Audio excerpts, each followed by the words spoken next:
LSAT writing sample is changing. Just right now, it's going digital. If you've ever taken the pencil and paper LSAT and done a writing sample, you don't have to do it again. They are decoupling the writing sample from the official tests. You are going to have to do it now online. Apparently, there's a tool. You can go on the LSAT website and you can actually use the software. They're going to have to install this weird like proctoring software on your computer for you to do the writing sample. But the good news is that it makes the LSAT test day shorter, because instead of them doing the writing sample at the end of the long day of testing, it's now separated.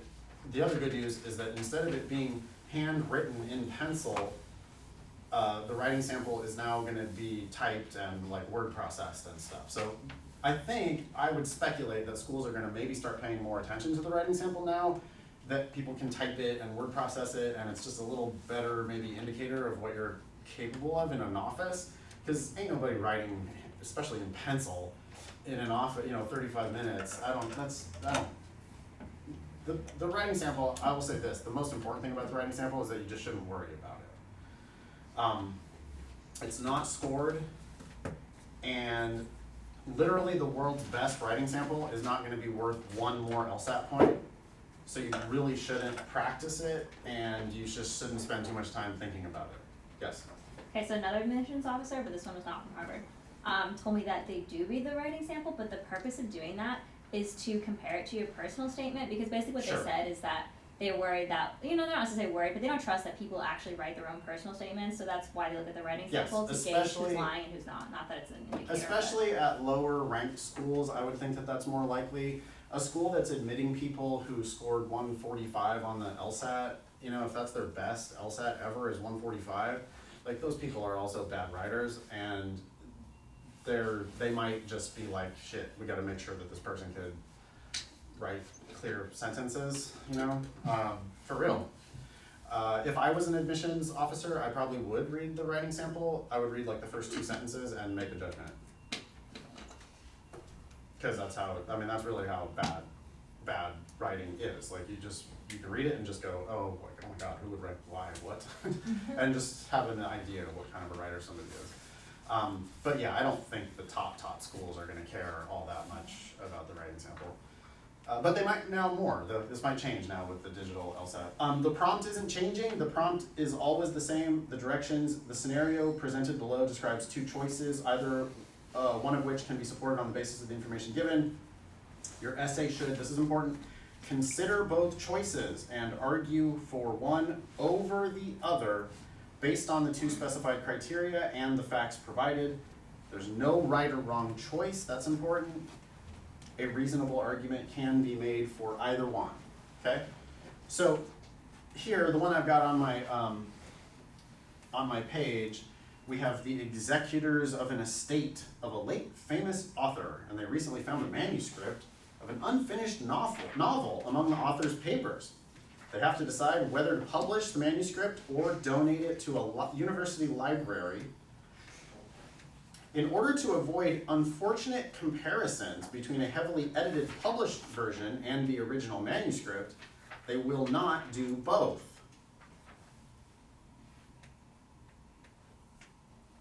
Write an argument for choosing one option over the other based on the following considerations, and then here's the 2 things. So you see the bullet points on the prompt. The bullet points on the prompt say, the executors want to preserve the author's reputation as a literary genius. Bullet point 2, the executors want to maximize interest in the author's work among both scholars and the public. Then, I'm not going to read all this to you. There's a bunch of facts about here's what would happen if we published. There's a bunch of facts about here's what would happen if we sent it to the university library. You have to pick. It doesn't matter what you pick. That's not the point, okay? Because there is a perfectly reasonable case to be made for both of them.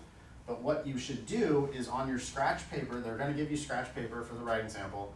On your scratch paper, you should have a really simple, so publish and donate and pros and cons. one of the only one of the only A's I ever got in law school, I actually used this exact thing. It's kind of ridiculously useful in certain circumstances. So just take notes. Oh, here's a good thing that'll happen if we publish, then there'll be more interest. Oh, but if we donate, it'll preserve the literary genius, whatever, because of these reasons. There's going to be facts on the page. You don't have to make anything up. Oh boy, but if we publish, then there's this risk of it's not that great of a work and it's going to look like shit if we publish it or whatever. But if we donate it, then there's these other bad things that might happen. So you just make some quick notes, pros and cons about each of the two plans, right? Literally pick at random if you want, whichever side you think you can make a more, whatever, which one seems more fun. Oh, donate. I think they should donate it to the library. Your first sentence is super, super formulaic. Your first sentence needs to be a clear statement of your choice, probably with your best reason in one sentence. So, the executors should donate the manuscript to the university because, and then you just use one of your facts, one of these pros, okay? So you obviously hit all this stuff real hard, right? The second sentence, furthermore, donating is also the best option because, and you just give a reason. Again, not making anything up. There's plenty of words on the page, plenty of justification on the page. So they should donate because, not only that, but this. What else are you going to hit hard if you're going to hit this stuff hard? This quadrant down here, obviously, we're going to hit the cons of the other choice. If we were to publish, it would not meet our goal of one of those bullet points because, and you give a reason why the other plan is not going to suit your client's needs, basically, okay? So you hit all of these, the good points about your plan. You hit a lot of these, the bad points about the opposing plan. You could also, this is where you get like crafty, you might grant one of the bad things about your own plan. While it's true that if we donate, this thing might happen. But look at all the good things. See that? Well, it's true that this bad thing, but look at these bad things are way worse. Like that. You might also grant a good thing about your opponent's plan. Well, if we published, there would be this thing, but there would be all these horrible things.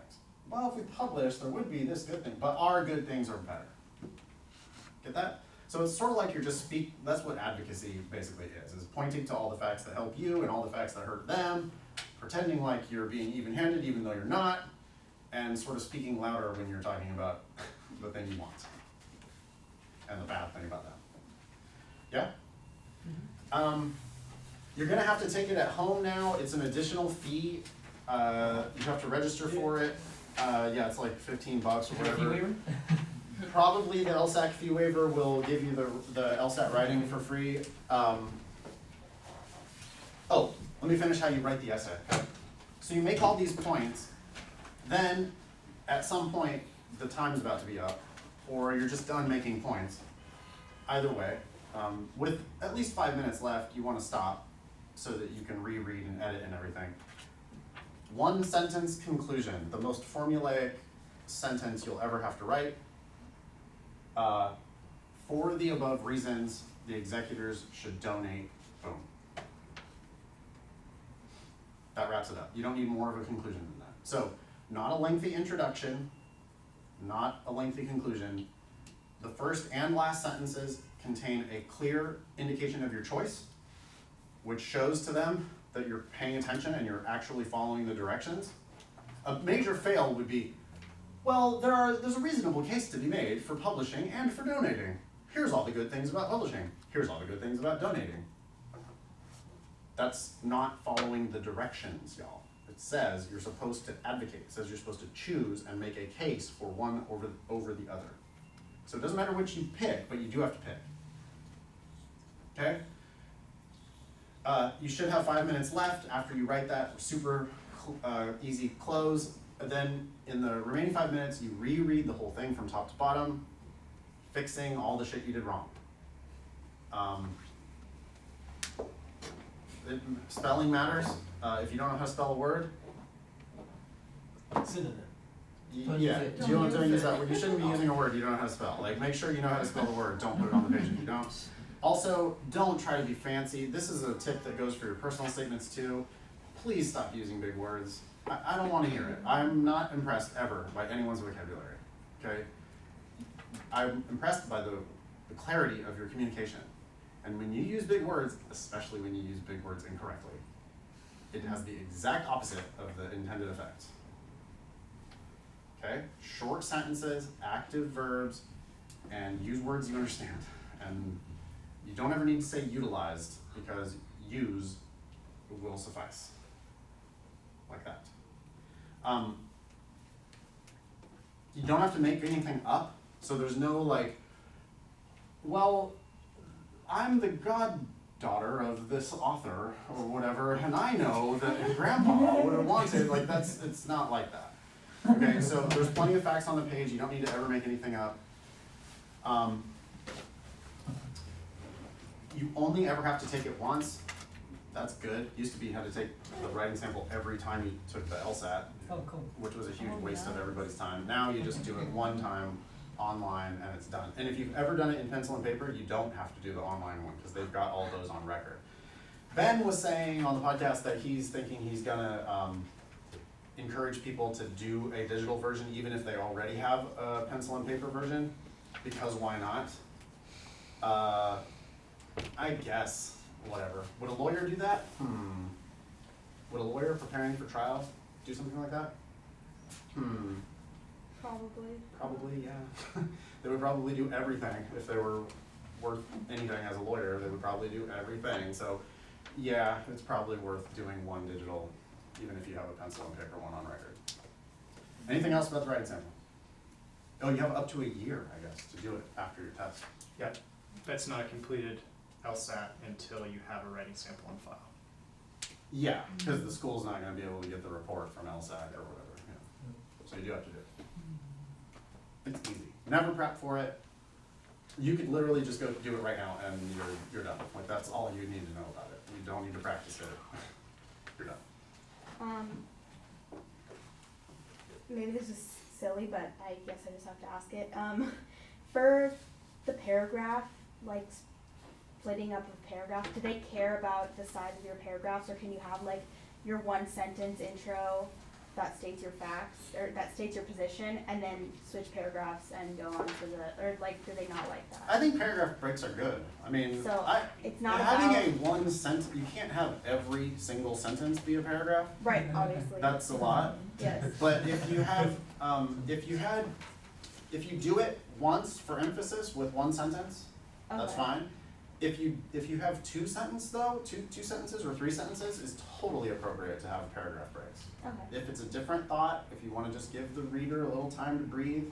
I mean, a paragraph break is kind of like a bigger version of a period, right? Like, periods are important because you have to let the reader literally breathe.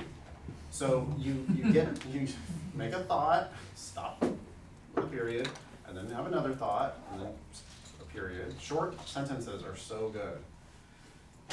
I like short paragraphs too. Okay. Yeah.